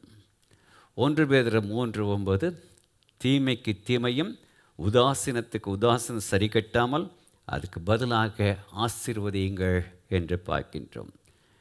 பழைய ஏற்பாட்டில் இருக்க 2 பாத்திரங்களை நாம் மறந்து போய்விடக்கூடாது. யாத்திராம் 50 யோசேப்பு தனக்கு வெகு தீமை செய்த சகோதரர்களை மன்னித்தார். அவருங்க கூறியிருப்பார், நீங்கள் எனக்கு தீமை செய்ய நினைத்தீர்கள், தேவரோ அதை நன்மையாக முடிய பண்ணினார். அவங்க செய்த பச்சை துரோகம், ஆனால் அவர் பட்ட பாடல் மத்தியிலே கடந்து வந்து மன்னித்த பொழுது அவர் தலை உயர்த்தப்பட்டதை நாம் அறிந்திருக்கின்றோம். ஆதியாகமம் 26 ஈசாக்கின் மேல் பொறாமை கொண்ட பெலிஸ்தர்கள் அவருடைய முற்புதாக்கள் தோன்றிய கிணறுகளை, ஏன் அவர் தோண்டிய அந்த ஏசேக்கு சித்தனா தூற்றுகளை மூடி போட்டார்கள், ஊற்றுகளை ஓடி போட்டார்கள். அவர் சண்டைக்கு போகவில்லை, எதிர்த்து பேசவில்லை, அமைதியாக கடந்து சென்றார். அடுத்தரத்தில் தோண்டினார், தண்ணீர் சுரந்து வந்தது. அதுதான் Rehoboth, பழுகி பெருகுவாயாக. When such a thing happening in your family or your job, even in the ministry, keep silent, move away. கர்த்தர் ஆசீர்வாதத்தின் ஒற்றுக்கண்களை திறக்க வல்லவராக இருக்கின்றார். கிறிஸ்து இயேசுவின் ஊழிய நாட்களிலும் ஒரு காரியம் நடந்தது. தன் சீடர்களோடு எருசலேமுக்கு கடந்து வரும் பொழுது அந்த எருசலேம் மக்கள் அவரை ஏற்றுக்கொள்ளவில்லை. உடனடியாக சீசர் கோட்டத்தில் இருந்த யாக்கோபும் யோவானும் அவருடன் திரும்பி பார்த்து, ஆண்டவரை, பழைய ஏற்பாட்டில் எலியா தீர்க்கதரிசி செய்தது போல வானத்திலிருந்து அக்கினியை இறக்கி இவர்களை எரித்து விடுவோமா என்று கேட்டார்கள். உடனடியாக அவர் சொல்கிறார், லூக்கா 9:55-56, நீங்கள் என்ன ஆவியை உடையவர்கள் என்பதை அறியீர்களா என்று அதட்டி, மனுஷகுமாரன் மனித ஜீவனை அழிக்கல்ல, அதை ரட்சிக்கவே வந்தார் என்று கூறியிருப்பார். இன்று நம்ம அந்த ஆவியுடையவர்களாக நாம் ஜீவிக்கின்றோமா? நாம் நினைக்கலாம், அவர் தெய்வகுமாரன், அவர்கள் பரிசுத்தவான்கள், நான் ஒரு சாதாரண மனிதன் தானே. உண்மைதான். இன்று நம்ம கிறிஸ்துவின் ஆவி காணப்படுகிறதா? அதுதான் முக்கியம். ரோமர் 12:13, பரிசுத்தவான்களுடைய குறைவில் அவர்களுக்கு உதவி செய்யுங்கள், அந்நியரை உபசரிக்க நாடுங்கள், கூடுமானால் எல்லோரோடும் சமாதானமாக இருங்கள். அதுதான் முக்கியம். 5வது, ஆவியின் முதிர்ச்சி பொறுமையை கொண்டு வருகின்றது. இது மிகவும் கடினமான காரியம். யாக்கோபு 5:8-9, நீங்களும் நீடிய பொறுமையோடு இருந்து உங்கள் இருதயங்களை ஸ்திரப்படுத்துங்கள், கர்த்தரின் வருகை சமீபமாயிருக்கிறதே. சகோதரரே, போதும். இதற்கு மேலே உள்ள வசனங்களை நீங்கள் வாசித்து பார்த்தால், ஒரு விவசாயி எவ்வாறு விதையை விதைத்து விட்டு பொறுமையோடு அதன் விளைச்சலுக்காக காத்திருப்பான், அதை போன்று பொறுமை வேண்டும் என்று சொல்லியிருப்பார்.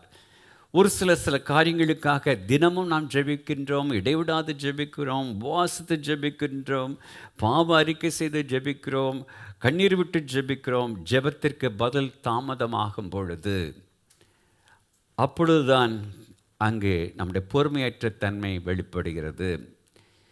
இப்படியே இருந்தால் எப்படி?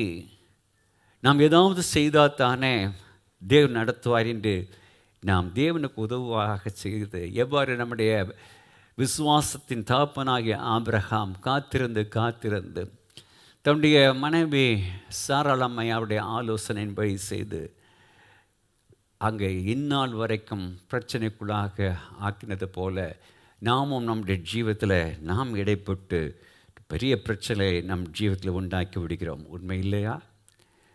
நம் ஜெபத்திற்கு பதில் வராததுக்கு காரணம், தேவன் பதில் கொடுத்து விட்டார், ஆனால் அது நம்முடைய விருப்பத்துக்கு ஏற்றதாக இல்லாததினால் தான் காத்திருக்கின்றோம். சொல்லியிருப்பார், மகனே மகளே, இந்த காரியம் உனக்கு வேண்டாம், மகனே மகளே சற்று காத்திரு, மகனே மகளே என் வேளை, என் சித்தம் இன்னும் வரவில்லை என்று சொல்லியிருப்பார். ஆனால் நாமோ, என்னுடைய விருப்பம் இன்னும் நிறைவேறவில்லை, எனக்கேற்ற ஒரு பதில் வரவில்லை என்று நாம் செயல்பட்டு விடுகின்றோம். சங்கீதம் 27:14, கர்த்தருக்கு காத்திரு, அவர் உன் இருதயத்தை ஸ்திரப்படுத்துவார், திடமானதாக இருந்து கர்த்தருக்கே காத்திரு. 1 பேதுரு 5:6, ஆகையால் ஏற்ற நாளில் தேவன் உங்களை உயர்த்தும்படிக்கு அவருடைய பலத்த கரத்துக்குள் அடங்கி. இதைத்தான் நம்மால் செய்ய முடியாது. நம்மளால் காத்திருக்கவும் முடியாது, அடங்கியிருக்கவும் முடியாது. அப்படி காத்திருந்தால் பெற்றுக்கொள்ளும் ஆசீர்வாதம் தான் ஏசாயா 40:31, கர்த்தருக்கு காத்திருக்கிறவளோ பொது மலர் நிறைந்து கழுகளைப் போல சற்று எடுத்து எழும்புவார்கள். அவர்கள் ஓடினாலும் இளைப்படையார்கள், நடந்தாலும் சோர்ந்து போகார்கள். இப்படிப்பட்ட வேத வசனங்களை வாசிக்க கேட்க நன்றாக உள்ளது. விசுவாசம் புத்துயிர் கொள்கிறது. பாடுகளும் சோதனைகளும் வேதனைகளும் தாக்கும் பொழுது கர்த்தருக்கு காத்திருக்கின்றோமா? சில நேரத்தில் பாடுகளும் மற்ற காரியங்கள் இன்ஃபினிட்டி, ஒரு முடிவே இல்லாமல் தொடரும் பொழுது நாம் எப்படி இருக்கின்றோம்? அதனால் யோபு சொல்கிறாரே, அவர் என்னை கொன்று போட்டாலும் அவர் மேல் நம்பிக்கை என்ற விசுவாசம் நமக்கு இருக்கின்றதா? கார்மேகம் அவர் முகத்தை மறைக்கையில் கார்மேகம் அவர் முகத்தை மறைக்கும் காலம் அவரை எப்போதும் போல நம்புவே, மாறாதவர் என்றறிவே. நான் நிற்கும் பாறை கிறிஸ்துதான், வீரஸ்திபார மணல்தான், வீரஸ்திபார மணல்தான். ஒரு 5 நிமிடம் நான் கூட எடுத்துக்கொள்கிறேன்.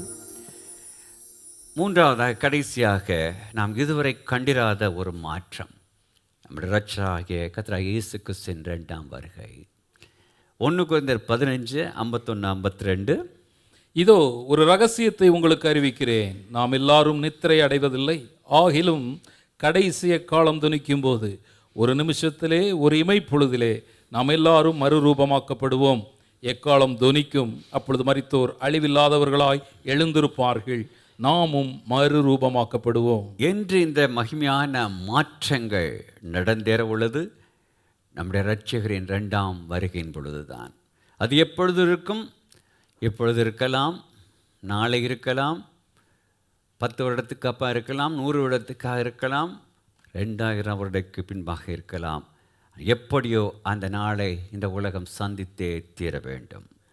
அந்த நாளை குறித்து எந்ததோர் மானிட தீர்க்கதரிசி, கிறிஸ்துவ சோக்கால் தீர்க்கதரிசிகள் தீர்க்கதரிசனம் சொன்னாலும் அதை நம்பக்கூடாது என்று நம் இரட்சகர் சொல்லியிருக்கின்றார். மார்க் 13:32 அந்த நாளையும் நாளிகையும் பிதா ஒருவரை தவிர மற்ற ஒருவனும் அறியான், தேவ தூதர்களும் அறியார்கள், குமாரனும் அதை அறியார் என்று. கிறிஸ்துவிடம் அவருடைய சீஷர்கள் மத்தேயு 24 அவருடைய 2ஆம் வருகை குறித்தும் உலகத்தின் முடிவை குறித்தும் என்ன காரியம் இந்த காலங்களிலே நடக்கும், அதுக்கு அடையாளங்கள் என்ன என்று கேட்பார்கள். அங்கு அவர் ஒரு 17 விதமான ஒரு அடையாளங்களை கிறிஸ்து குறித்ததாக மத்தேயு, மார்க், லூக்காவிலே சொல்லியிருப்பார்கள். அதில் சில கள்ள உபதேசங்கள், யுத்தங்களின் செய்திகள், ஜனத்துக்கு விரோதமாக ஜனம், நாட்டுக்கு விரோதமாக நாடு, பஞ்சங்கள், கொள்ளை நோய்கள், பூமி அதிர்ச்சிகள், இயற்கை பேரழிவு, கிறிஸ்து நிமித்தம் வரும் உபத்திரங்கள், அக்கிரமங்கள் மிகுதினாலே சுவாப அன்பு தழிந்து போகும். இவளை கூறிவிட்டு மத்தேயு 24:35 வானமும் பூமியும் ஒழிந்து போகும், ஆனால் என் வார்த்தைகள் ஒருபொழுதும் ஒழிந்து போவதை குறிப்பிட்டு, அதாவது நிச்சயமாக அடைய வருகை இருந்தே தீரும் என்பதை, அடைய வருகை மின்னல் போல் இருக்கும் என்று வேதத்தில் பார்க்கின்றோம்.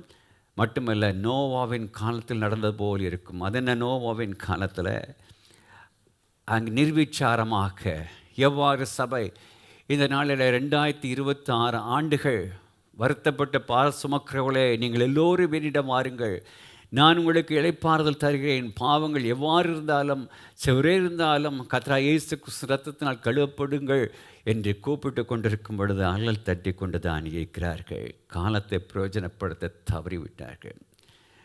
இவ்விதமே இன்று மணமாட்டியார் சபை அழைப்பை அல்லல் தட்டும் பொழுது திடீரென்று அவர் வருகை இருக்கிறது என்று வேதம் சொல்கிறது. அவர் இருக்கும் பொழுது என்ன நடக்கும் என்பதை 1 தெசலோனிக்கேயர் 4:16-17 வாசித்து பாருங்கள். அங்கு எக்கால சத்தத்துடன் நம்முடைய இரட்சக வானத்தில் இறங்கும் பொழுது அவருடைய வருகைக்கு முன்பாக வாழ்ந்து மரித்த பரிசுத்தவான்கள் அவர்கள் இமைப்பொழுதில் அவர்கள் உயிர்ப்பிக்கப்படுகிறார்கள். உயிர்ப்பிக்கப்பட்டு இருக்கும் பொழுது அதே நேரத்தில் அவர்களே ஜீவித்து கொண்டிருக்கும் பரிசுத்தவான்கள் இமைப்பொழுதில் உருமாற்றப்பட்டு மறுரூபமாக்கப்பட்டு இந்த 2 கூட்டத்தாரும் வானத்தில் எடுத்துக்கொள்ளப்பட்டு அவரோடு நித்திய காலமாக இருக்க போ 2ஆம் வருகை குறித்து அது மிகவும் டீட்டெயிலாக நாம் சபையில் தியானித்திருக்கின்றோம். அவர் அந்த 2 கூட்டத்தாரும் மகிமை சரீரத்தை உடையவராக கர்த்தராகிய இயேசு கிறிஸ்து உயிர்த்தெழுந்த பொழுது எந்த சரீரத்தில் காணப்பட்டாரோ அதே சரீரத்தை உடையவர்களாக அவரோடு சேர்க்க எந்த பழுது மாசு மறு அற்ற சரமாக அது இருக்கும். அந்த சரீரத்தில் அவரோடு இருக்க போகிறோம். அவருக்கு ஒப்பாக இருப்போம் என்று 1 யோவான் 3:2 பார்க்கின்றோம். 1:15 வானவரின் சாயலை நாம் அணிந்து கொள்வோம் என்று பார்க்கின்றோம். இந்த மகிமையின் சரீரத்தை தரிக்கும் நாள் வரை நமக்கும் பாவத்திற்கும் இடையே போராட்டம் உண்டு என்பதை அழகாக ரோமர் 7-8 அதிகாரங்களிலே பவுல் அப்போஸ்தலர் குறிப்பிட்டிருப்பார். ரோமர் 8:23 அந்த நாளுக்காக, அந்த வருகை நாளுக்காக சகல சிருஷ்டியும் ஏங்கி தவிக்கிறது என்று அழகாக அவர் குறிப்பிட்டிருப்பார். இவ்விதம் மனவாட்டியாக சபை உரிக்கப்பட்டு மறுவாக்கப்பட்ட விசுவாசிகள் சேர்க்கப்படும் பொழுது வெளிப்படுத்தல் 19:7 குறிப்பிட்டுள்ள ஆட்டுக்குட்டியானுடைய கல்யாண விருந்து கடந்த செய்தியிலே தியானித்தமே நீதியின் வஸ்திரத்தை தரித்து கொண்டவர்களாக நாம் அவர் சமூகத்தில் காணப்பட இருக்கின்றோம். பூமியில் தான் நாம் அனுபவிக்கும் எல்லா பாடுகளும் வேதனைகளும் கண்ணீரும் மரணமும் அழுகையும் அங்கு காணப்பட போவதில்லை. மாறாக மாற்றம் என்று அரசியல்வாதிகள் சொல்லுவதெல்லாம் ஒரு ஏமாற்றமே என்பதை மறந்து போய்விடாதீர்கள். அதுக்கு மாறாக வெளிப்படுத்தல 21:1-5 வாசியுங்கள். பின்பு நான் புதிய வானத்தையும் புதிய பூமியையும் கண்டேன். முந்தின வானமும் முந்தின பூமியும் ஒளிந்து போயின, சமுத்திரமும் இல்லாமல் போயிற்று. யோவானாகிய நான் புதிய எருசலேம் ஆகிய பரிசுத்த நகரத்தை போதும். அது தொடர்ந்து வாசிக்கும். அழுகை இல்லை, கண்ணீர் இல்லை, வேதனை இல்லை, மரணம் இல்லை என்று அழகாக அங்கு நீங்கள் காணலாம். இவைதான் உண்மையான நிரந்தரமான நித்தியமான மாற்றமாக இருக்கப் போகிறது. இப்படிப்பட்ட இடத்திற்கு அழைத்து செல்வேன் என்று சொல்ல வாக்குரைத்தவர் ஒரு நாளும் வாக்கை மாற மாட்டார். அமெரிக்கா தேசத்துள்ள அடுத்த ஸ்லைட் போடுங்க. அமெரிக்கா ஸ்லைட் உள்ள சாண்டியாகோ பீச் விவாத ஒரு கடற்கரையில் ஒரு மாலை கூட்டத்தில் அநேகர் கரையில் படுத்து ஓய்வெடுத்து கொண்டிருக்கிறார்கள். கடலை அலையை பார்த்து ரசித்து கொண்டிருக்கிறார்கள். சிலர் நீந்தி கொண்டிருக்கின்றார்கள். அவர் நீந்து கொண்டிருக்கும் பொழுதில் அதில் ஒரு தகப்பனும் 6 வயது மகளும் நீந்தி கொண்டிருக்கிறார்கள். கடலின் போக்கில் ஒரு மாற்றத்தை காண்கிறார்கள். அவர் எதிர்பார்த்ததை விட அலைகள் கூடுகின்றது. அப்போ பெரிய அலை வந்த பொழுது அந்த தகப்பன் மகளை மார்போடு அணைத்து கொண்டு, சாரா, அடுத்த அலையோ அதுக்கு அடுத்த அலையோ நம்மை பிரித்தால் பயப்பட்டு விடாதே, ஒன்று மட்டும் செய், மல்லாந்து படுத்து கொண்டு சற்று தூரம் நீந்தி சென்று மண்ணார்ந்து படுத்து கொண்டு மிதக்க ஆரம்பித்து விடு. அப்பா எப்படியாவது உன்னை நான் தேடி கண்டுபிடித்து காப்பாற்றி விடுவேன் என்று அவர் சொல்லி கொஞ்ச நேரத்தில் அவ்விதமாக அலை வந்து 2 பேரையும் பிரித்தது. தேடுகிறார், சுற்றுமுற்றும் பார்க்கிறார், அங்கும் இங்கே நீந்தி தீர்கிறார், எங்கும் அவளை காணவில்லை. உதவிக்கு கையசைக்கிறார். லைஃப் போட்டுகள் வந்தன. 2 மணி நேரம் தேடி பார்த்தார்கள், எங்கும் சாராவை காணவில்லை. கதறிக்கிறார். ஆனால் நடந்தது, கரை விட்டு 3 கிலோமீட்டர் தள்ளி கடலுக்குள்ளாக ஒரு லைஃப் போட் சாரா மிதப்பதை கண்டார்கள். அவளை தூக்கி படையில் வைத்து முதலுதவி எல்லாம் கொடுத்து கரைக்கு கொண்டு வந்து அவளுக்கு நல்ல சூடு பணமெல்லாம் கொடுத்து அவளை பேச வைத்தப்படும். சாரா, நீ பயப்படவில்லையா என்று கேட்டார் ஒருவர். No, my daddy has promised me that on any account he will come to me and save me. நான் பயப்படவில்லை அப்பா, ஏனென்றால் என்னுடைய தாப்பனார் சாரா, உன்னை எப்படி நான் கண்டுபிடித்து காப்பாற்றி தீடுவேன் என்றார். அவர் சொன்னதை அவர் செய்வார் என்பதை நான் அறிவேன், ஆகவே பயப்படவில்லை என்றாலாம். ஒரு உலக தாப்பன் தன் சொன்னதை கண்டிப்பாக செய்வார் என்று விசுவாசித்த இந்த 6 வயது சிறுமிக்குள்ள விசுவாசம், இந்த பரம தாப்பனாகிய நம் ரட்சகர் நமக்கு வாக்குரைத்தபடி அவர் செய்வார் என்ற விசுவாசம் நமக்கு இருக்கிறதா? கண்டிப்பாக நம்மை வந்து தம் மண்டை சேர்த்து கொள்வார் என்று விசுவாசத்தில் ஜெபத்துடன் நாம் தரித்திருப்போம். ஜெப விழிப்புடன் வாஞ்சியாக பாடல் படிக்கும்போது மாஸ்டர் வந்து ஜெபித்து விட்டு வைப்பார்கள். ஜெப விழிப்புடன் வாஞ்சையாக அவர் வருகையை எதிர்நோக்கி, ஜெப விழிப்புடன் வாஞ்சையாக அவர் வருகையை எதிர்நோக்கி, நவ எருசலேமாய் துயரங்கிதமாய் நாம் ஆயத்தமாகிடுவோம். நவ எருசலேமாய் துயரங்கிதமாய் நாம் ஆயத்தமாகிடுவோம். துதகலம் நிறைந்த நன்னாள் நடுவானில் மின்னிடுமே. இதுவரை இருந்த துன்பமில்லை, இனி என்றுமே ஆனந்தம். இதுவரை இருந்த துன்பமில்லை, இனி என்றுமே ஆனந்தம். ஹalleluya. ஒவ்வொன்றிற்கும் ஒவ்வொரு காலம் உண்டு என்று சொல்லி, பிரியமானவர்களே, நாம் கிறிஸ்து இயேசுவுக்குள்ளாக புது சிருஷ்டியாய் காணப்படுகிறோமே. ஹalleluya. ஆண்டவர் மறுபடியுமாய் அவருக்குள் பிறக்கும் ஒரு அனுபவத்தை நமக்கு கொடுக்கிறார். பிரியமானவர்களே, ஸ்தோத்திரம். ஹalleluya. அதில் நாம் கிருபையில் வளர தேவன் நமக்கு உதவி செய்வாராக. உண்மையில் வளருவதற்கு, உண்மை தன்மையில் வளருவதற்கு, பாடுகளை சகிப்பதில் வளருவதற்கு தேவன் உதவி செய்வாராக. அடுத்தவர்களுடைய குறைவுகளில் கரிசனை காட்டி வளருவதற்கு தேவன் கிருபை தருவாராக. சமாதானம் பண்ணுவதில் வளருவதற்கு தேவன் உதவி செய்வாராக. பொறுமையோடு ஸ்தோத்திரம் அவருடைய சமூகத்தில் வளருவதற்கு தேவன் உதவி செய்வாராக. இதுவரை கண்டிராத ஸ்தோத்திரம் மாற்றத்திற்கு நேராக நம்மை அர்ப்பணித்து, பிரியமானவர்களே, ஆண்டவராகிய இயேசு கிறிஸ்துவின் இரண்டாம் வருகைக்கு நேராக நம்மை ஆயத்தமாக தேவன் உதவி செய்வாராக. நம்ம எல்லாரும் ஆண்டவருடைய சமூகத்தில் கேட்ட வசனத்துக்கு நேராக, வார்த்தைகளுக்கு நேராக நம்மை அர்ப்பணித்தவர்களாக, ஆண்டவரே, கர்த்தர் எங்களுக்குள் ஒரு மாற்றத்தை கொடுக்கும்படியாக, வளர்ச்சிக்கு ஏதுவான மாற்றம், உடைய வருகைக்காய் எதிர்பார்த்து கொண்டிருக்கும் மாற்றத்தை கர்த்தர் எங்களுக்கு தருவீராக என்று சொல்லி, ஆண்டவரே, உடைய சமூகத்தில் எங்களை அர்ப்பணிக்கிறோம். கேட்ட வார்த்தைக்காய், வசனத்துக்காய் நன்றி செலுத்துகிறோம் ராஜா. ஹalleluya. எங்களுக்கு அது நன்மையாய் ஆசீர்வாதமாய் காணப்பட்டபடியா நன்றி செலுத்துகிறோமே. வந்திருக்கிற யாவரையும் தனித்தனியாய் பேர் பெறாமுடைய கரத்தில் அர்ப்பணிக்கிறோம். தேவ நாம மகிமைக்கு ஏதுவாக எங்கள் வாழ்க்கைகள் காணப்படுவதாக. ஆண்டவரே, தேவன் எதிர்பார்க்கும் வளர்ச்சிக்கு நேராய் நாங்கள் கடந்து செல்ல தேவன் உதவி செய்யுங்க. உம்முடைய வருகைக்காய் நாங்கள் காத்திருக்க கர்த்தர் எங்களுக்கு கிருபை தாருங்க ராஜா. எங்களை தாழ்த்தி அர்ப்பணிக்கிறோம். மகிமை ஒருவருக்கே நாங்கள் ஏறெடுக்கிறோம். இயேசுவின் பரிசுத்த நாமத்தில் ஜெபிக்கிறோம் நல்ல பிதாவே, ஆமென். கரங்களை உயர்த்தி ஆசீர்வாதங்களை பெற்றுக்கொள்வோமாக.